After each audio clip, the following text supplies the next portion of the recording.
Today on Good Morning BU. The government is opening back up after a record 43-day shutdown. And a BU student says he called ICE on a car wash in Alston, leading to 9 employees being detained. Political protests on campuses are drawing national attention. And a new AI course is coming to BU. Women's ice hockey takes on Boston College for the Battle of Comm Ave tonight. And 2 superstar students are here live in studio to tell us about their musical aspirations. Live from Studio West in the College of Communication, Good Morning BU starts right now. Hello and welcome to Good Morning BU. I'm George Lehman. And I'm Natalie Lett. Here are today's top stories. The longest government shutdown in modern U.S. history came to an end this past Wednesday, concluding the 43-day-long period of gridlock in Congress. Now, the shutdown caused air travel disruptions, cut off food benefits for millions, and resulted in thousands of federal employees working without pay, threatening more than $7 billion in economic damage. 8 Democrats sided with Republicans, backing the bill President Trump signed to extend funding to agencies through January 30th, despite most Democrats opposing the bill for its failure to address expiring health care. During the signing ceremony, President Trump stated 8 key Democrats changed their vote. I want to also thank the 8 Senate Democrats who finally did the right thing in voting to end this craziness, this madness, but unfortunately the vast majority of congressional Democrats were happy for millions of Americans to suffer. They really did suffer, too. As part of the compromise, Democrats were told they would receive a vote on health care by mid-December, paving the way for the next major battle in Congress. And following the government shutdown, the Federal Aviation Administration flight cuts are remaining at 6% as more air traffic controllers start to return to work. The FAA initially said the cuts would hit 10% today, but they've remained at 6%. This accounts for about 2,000 canceled flights since Tuesday, with Transportation Secretary Sean Duffy saying currently there are more delays than the intended 6%, and effects of delays are felt across the nation. The issue here is you saw more delays over the weekend than 4%. And we thought it's better to manage a reduction in flights, to systematically do it, to plan for it, than to let chaos. Secretary of Transportation Sean Duffy insists that flight reductions will stay in place until airports have a safe amount of air traffic controllers at work. Governor Maura Healey says Massachusetts SNAP benefits are fully funded as the legal battle over the program continues. Healey says the funds for benefits were processed before a Supreme Court order stopped direction from a lower court to give people their full amount of money for food. On Friday, after the court victory, I directed our team to fully apply for SNAP benefits to make sure that they were paid to everyone who was eligible to receive those benefits. U.S. District Judge John McConnell of Rhode Island ordered last Thursday that the Trump administration must fully fund SNAP benefits by last Friday, but the federal government appealed shortly afterwards. The U.S. Department of Agriculture said that on Saturday, any full SNAP payments that were sent during November were, quote, unauthorized. Over 1 million people rely on SNAP benefits to help them buy groceries in Massachusetts. The Department of Justice announced Tuesday it is investigating protests that broke out at UC Berkeley during an event held by Turning Point USA. Tensions were high outside the event with over 200 counter-protesters and large police presence surrounding the almost 1,000 attendees. Police arrested 3 people and several were injured in fights and stampedes. Turning Point USA is a conservative organization that caters to a young audience, particularly college campuses. The president of the TPUSA Berkeley chapter made a statement regarding conservative ideology on liberal college campuses. I care that most of the students here are liberal. There's a lot of people here who are conservative as well, and they're just waiting for their moment to. An Assistant Attorney General Harmeet Dillon says that protesters were violent and blamed Antifa, a movement Trump has designated as a domestic terrorist organization, back in September. The federal government shutdown closed down 3 of Boston's national parks.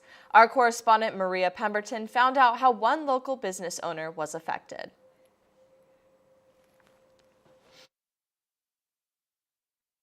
cookies, and cakes, relying on passing tourists to keep his business afloat. But since the recent federal government shutdown, he says that traffic from national park visitors has slowed and his business has taken a hit. I didn't know what to say. I'm just sick and tired of this. Fareed opened Sweet Cravings last summer in Faneuil Hall, right above the National Park Visitor Center. Most of his customers come from that center, and he says sales have dropped since its closure. They shut down downstairs because the DCR, there's no more funding. So what happened is there's less people. So with less people, less customer. A report from the national parks in Boston shows tourism spending contributed almost $300 million to the local economy in 2023. How long was this trip in the works for? About 4 months we've been planning this trip. Don Grable and Leah Mendoza traveled from Anchorage, Alaska to visit Boston's landmarks, only to find many closed. The whole thing is just disappointing. So when you spend money and time and you want to come and see, like this is specifically one of the biggest things I wanted to see, it's disappointing. As the shutdown continues, Fareed says he is worried about what comes next and who's paying the price. I hope they come to the senses, they start thinking about us, the people. I called the media relations team at National Park Service, and this is what I heard. Due to the current lapse in federal government appropriations, I'm currently out of the office on furlough and unable to respond to your call at this time. I checked their website, and on their contingency plan, it says that there will be limited staff to keep open areas accessible, but visitor centers like the one below Fareed's shop will remain closed until the government shutdown ends. Reporting for BU TV, I'm Maria. Thanks, Maria.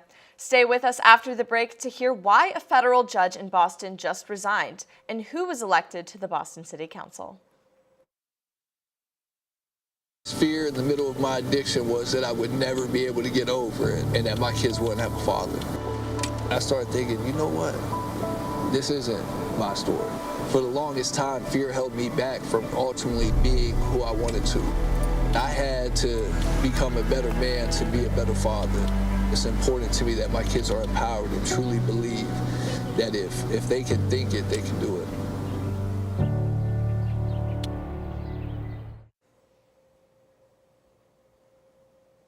Welcome back.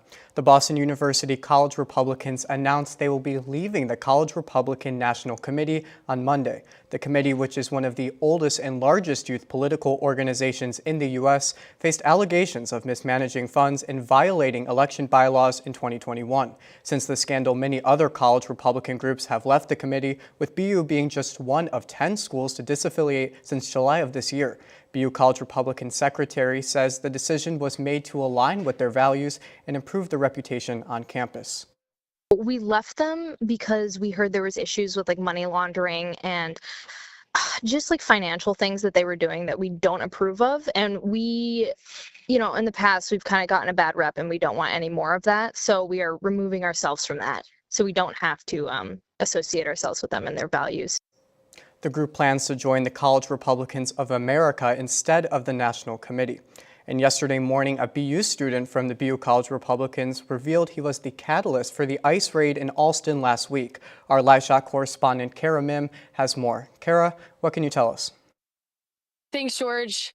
Yeah, you're right. A Boston University student says he's responsible for the ICE raids at this Alston car wash earlier this month. Zach Seagal, whose hometown is listed as London, England, on the BU men's cross country and track and field roster, called these employees, quote, criminals, saying on X, as someone who's lived in the neighborhood, I've seen how American jobs are being given away to those with no right to be here. He was immediately slammed on X, even though this post, but the Boston Globe, he did, after it was prompted, he did receive comments from notable names such as Andy Cohen, who said he grew up in Alston during his time at BU, and this, quote, clown should be ashamed of himself. We reached out to Seagal. We reached out to Boston University. He's also the president of the BU Republicans Club, so we reached out to them as well, but right now there's no comment. ICE did not confirm whether Seagal's calls and comments are what prompted the detainment of 9 people at this car wash on November 4th, but what we do know now is that the attorney did say that many of these employees do have valid visas. They also have no criminal record, and that they weren't given the opportunity to go inside inside to grab these papers when they were getting detained. So these people are still detained in different parts of New England. So this is an ongoing story, but we will keep you updated. So back to the desk for now. Thanks, Kara. Senior U.S. District Judge Mark L. Wolf resigned after 40 years of judicial service at age 78, a choice he says is in direct protest against President Donald Trump. In an op-ed published in The Atlantic, Judge Wolf said he can no longer bear to be restrained by the limits placed on federal judges. He accused the president of using the law for partisan purposes. Well, throughout my career, I've been dedicated to the ideal of equal justice under law, which is fundamental to American democracy. President Trump is behaving regularly, repeatedly, in ways that are inconsistent with that concept of equal justice. Wolf was appointed in 1985 by President Ronald Reagan and served more than 4 decades on the court, including 6 years as chief judge. His resignation does not open a new seat for Trump to fill, as Judge Indira Talwani has appointed to Wolf's former seat in 2013 when he took senior status. Chief Judge Denise Casper praised Wolf's steadfast commitment to the rule of law. Casper says his dedication to making fair, equitable, and legally sound decisions without fear or favor are the hallmarks of his time on the bench. More than 50 suspects across Massachusetts have been arrested in a sweeping state crackdown on online child predators. Investigators say the 3-day Operation Firewall targeted people accused of producing and sharing child sexual abuse material and attempting to entice children online. Police seized more than 200 electronic devices and say several suspects showed up to meet what they believed were underage children. Authorities say that many suspects had not been on law enforcement radar, stressing the need for parents to talk to their kids about online safety. A devastating fire erupted late Friday night at a privately owned off-campus student housing complex at the University of Massachusetts in Amherst. The fire began at a nearby construction site and quickly spread to the occupied apartment building, resulting in more than 230 residents, mostly students, being displaced in the days leading up to the fire. Multiple complaints regarding heating and maintenance issues had risen, causing concern. University and town officials says no injuries were reported. An emergency resource center is now open on campus to assist those affected. Affordability issues dominated voter concerns in Boston city elections, and attention now turns to what city leaders can do next. This week, politics correspondent Caitlin Dynas speaks with residents and experts about the path forward on reforms.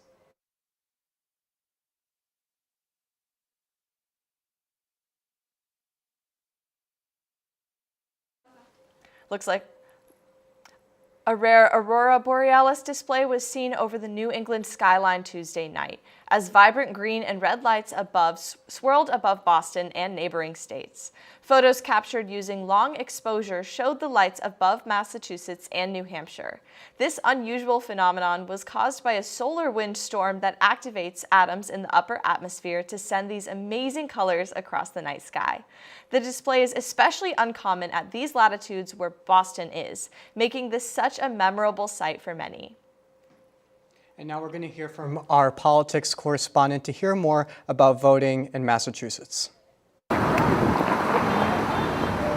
Thousands of voters raced to the polls on November 4th for the Boston local elections, where more than 95,000 ballots were cast. Mayor Michelle Wu ran unopposed, and most city council incumbents retained their seats, granting them another term to advance their ongoing initiatives. Those leaders now face pressure to tackle the city's most urgent challenges. With newly elected officials, we spoke with Boston residents, and one issue remains on their minds: affordability. Some people are spending more than 50% of their income on rent. And of course, that means they suffer in other areas of things that they need or want. When you go to the store now, you spend a lot more to buy the same things that didn't cost quite as much even 6 months ago. While residents feel the pinch, housing affordability advocates and experts say this isn't just a personal struggle, but a policy challenge years in the making. Kathy Brown with Boston Tenant Coalition says real progress comes from persistence and public pressure. We say, hey, you committed to this, we need a city council hearing, we need you to co-sponsor this hearing, we need you to support this policy. You said you would do this, you need to do it, holding them accountable to promises they made. In the past, Mayor Michelle Wu has made housing a central focus of her administration, expanding inclusionary development policy and fair housing initiatives. But even with public pressure and reforms, Boston University professor Catherine Einstein says the city faces real limits. So local governments have really onerous land use and zoning regulations that make it incredibly difficult and expensive to build new housing. Groups of homeowners who don't want to see new housing in their communities and don't want to see change, they have been sort of a well-documented obstacle to building new projects, to changing zoning and land use regulations. The reality is that it's going to take years to undo this problem, and years is not like a time horizon that a lot of voters work in, so that can be a source of frustration. With another term underway at City Hall, the pressure is on for Boston's leaders to turn promises on housing and affordability into real progress. Reporting for Good Morning BU, I'm Caitlin Danis. Thank you, Caitlin. Stay with us for some more campus news after the break.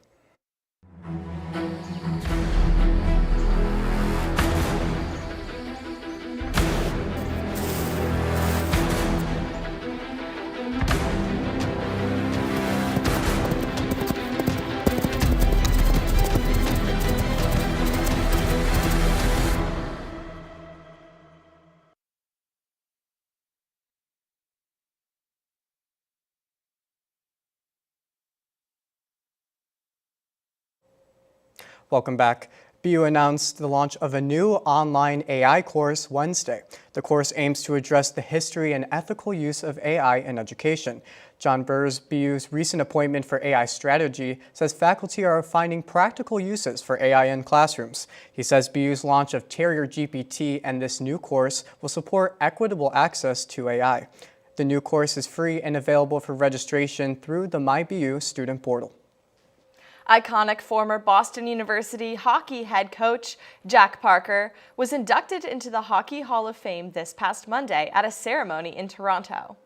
The BU alum was a key piece to the 1966-68 varsity teams and later became the head coach at the young age of 27, collecting 897 total wins, 21 Beanpot titles, and 3 NCAA championships across 40 seasons. During his induction speech, he reflected on his childhood memories and expressed how grateful he is that his brother convinced him to play hockey instead of basketball. After an impressive tenure at Boston University, Parker plans to continue enjoying his sailing hobbies in Massachusetts and cheering on his grandchildren playing sports. Our campus correspondent, Afia Asamoah, brings us some of the latest climate change initiatives that are happening right here at BU. In Faneuil Hall, Fareed Nouri makes pastries, cookies, and cakes, relying on passing tourists to keep his business afloat. But since the recent federal government shutdown, he says that traffic from national park visitors has slowed and his business has taken a hit. I didn't know what to say. I'm just sick and tired of this. Fareed opened Sweet Cravings last summer in Faneuil Hall, right above the National Park Visitor Center. Most of his customers come from that center, and he says sales have dropped since its closure. They shut down downstairs because the DCR, there's no more funding. So what happened is there's less people. So less people. Thank you so much. Now we're going to head into a break, but stay with us afterwards for some sports news here at BU. Be right there. Wait. Use the shovel and bucket of water, remember? Drown, stir, drown, feel. Then make sure it's cool. Where'd you learn that? SmokeyBear.com. Brushed up on some tips before we left. Don't want to start a wildfire, right? Only you can prevent wildfires.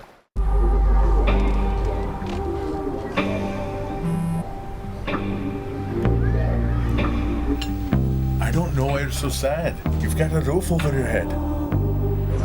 Bro, you gotta stop with that depression stuff. That's a white people thing.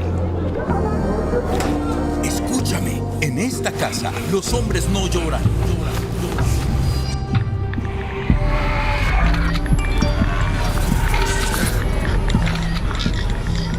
You alright? It just feels like it's coming from everywhere. Do you want to talk about it? Thanks for hearing me out, bro. Appreciate it. You can talk to me if you're feeling sad. Whenever you need to talk, I'm here, okay?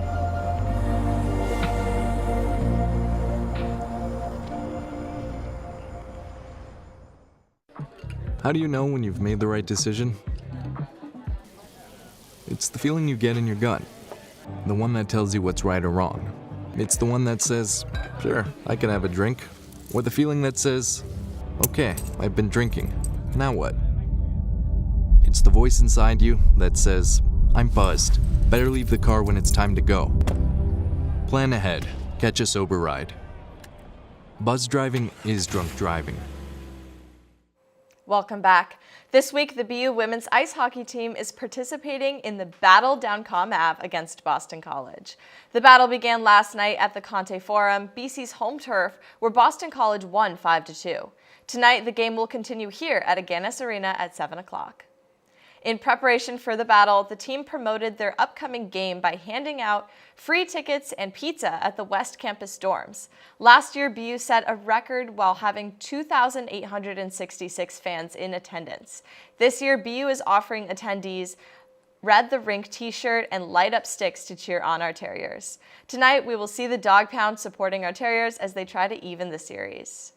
Another BU's women's team had an electric game this week. We're going to kick it over to our sports correspondents Hannah Connors and Anthony Gasowski. Guys, what can you tell us about women's soccer?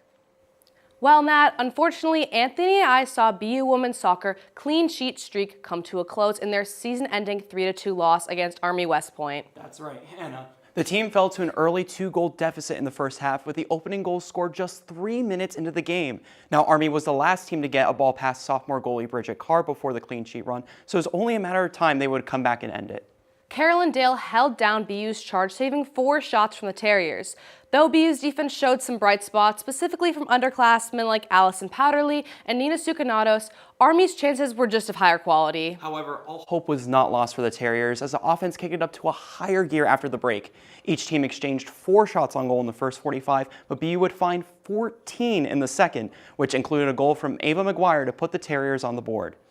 That's right, Anthony, but ultimately the Terriers couldn't climb out of their first period hole as Army found the net for the 3rd time towards the end of the game.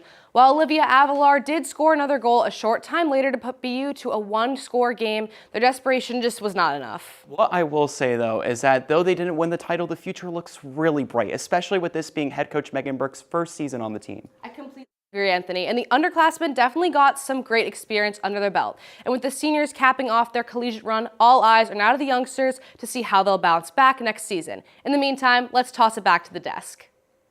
Thank you, Hannah and Anthony. And BU women's field hockey also made an appearance in a Patriot League final. Check out what our sports correspondents, Hannah and Anthony, talked to when they talked to the head coach and 3 players about after the game. From underdog to being the top dog in the Patriot League, the Boston University Terriers. The road to conference title number 13 was far from easy. With the 5-10 record heading into the regular season finale, the Terriers needed a win against Colgate to keep their season alive.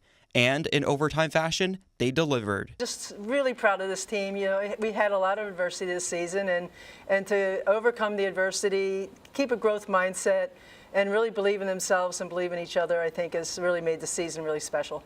The team embraced this underdog mentality in the postseason. In David vs. Goliath fashion, they stunned the top 2 seeds, American and Lafayette, to clinch the Patriot League title and send BU to their first NCAA tournament since 2018. In her 44th season as head coach, Sally Starr says group chemistry was the winning formula. We have a saying that culture eats talent any day, and I think that our team culture being as strong as it is, the love that they have for each other and the fight and the determination that they have for each other was a huge part of winning this championship, absolutely. 4 different sibling duos fueled this chemistry, which for senior Caroline O'Brien allowed the team to form better connections with each other. This year is like historic with all of our sister pairings, so I think that in particular has made us really close within years. For many on the team, the added pressure of playing their last field hockey game makes the experience all the more worth it. It's a surreal experience, especially being a senior. It was like my last chance of like getting and living this experience to the fullest. If the team has learned anything from their success in the postseason, it's been building confidence in one another, one play at a time. We have everything to gain and nothing to lose, so just go all out. The Terriers traveled to Princeton, New Jersey, where they kicked off their 15th NCAA tournament run against Fairfield University on Wednesday. And while their season did come to an end, their Cinderella run in the Patriot League tournament serves as a beacon of hope of what's to come in the future. Reporting for Good Morning BU, I'm Anthony Kosowski. Thank you, Anthony and Hannah. And wondering what to do without field hockey and soccer games to watch this weekend? Stay with us after the break to find out. My biggest fear in the middle of my addiction was that I would never be able to get over it and that my kids wouldn't have a father. I started thinking, you know what? This isn't my story. For the longest time, fear held me back from ultimately being who I wanted to. I had to become a better man to be a better father. It's important to me that my kids are empowered and truly believe that if they can think it, they can do it.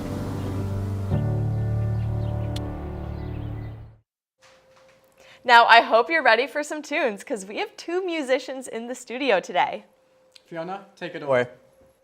Thanks, you guys. I am so excited to be joined by 2 musicians who are also BU students, Katie Powell and Ewan Wang. Thank you for joining me today. Hi, thanks for having us. I'm so excited you're here. Okay, so you're both BU students and you also want to pursue careers in music. Tell me about that. What makes you love music? So for me, like when I was probably 9 and my father took me to a rock concert, and when I looked at that guy playing guitar on the stage, I think, oh my God, that exactly the guy that I want to be. So that's how I started, yeah. Most of my love for music is rooted in singing. I grew up in theater and choir and a cappella and all that stuff.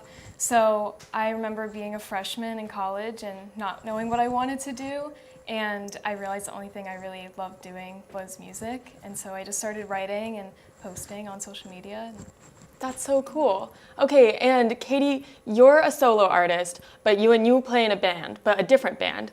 But you sometimes play together. How did you meet? Is there a community of musicians at BU? Yeah, so we met at BU's Music Business Club, and it's a great community, honestly, for anyone that wants to work in the music industry or is just interested in music in general. So basically, if you are I'm a PR student, so if you want to work in PR, you could do PR for an artist and kind of have that back and forth, and it's just a great community. Wow, that is so amazing. All right, well, since you're here, we have to have you play a song. So tell me what you're gonna sing, and then please play us something amazing. So we're gonna play my song called Heads Up, and it came out last July. It's my 2nd song, and yeah. Amazing, take it away.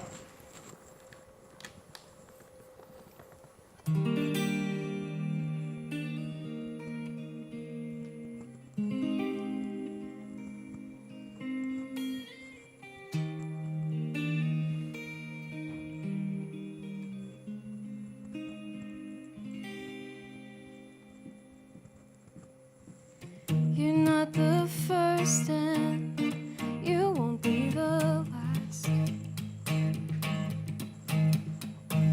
I thought it through just like the ones in my past. Guess I don't know what I want, but when I see it, I'll know. But you're looking at me like you wanna take me home. We're on the shoreline, isn't that enough? Look at the ocean, imagine it's not rough. I'm not trying to be rude, I'm just trying to give you a heads up.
That was incredible. Thanks. Thank you so much, guys. You can find Katie Powell on Spotify, and that is going to do it for us today at Good Morning BU. Thank you for joining in, and have a great weekend.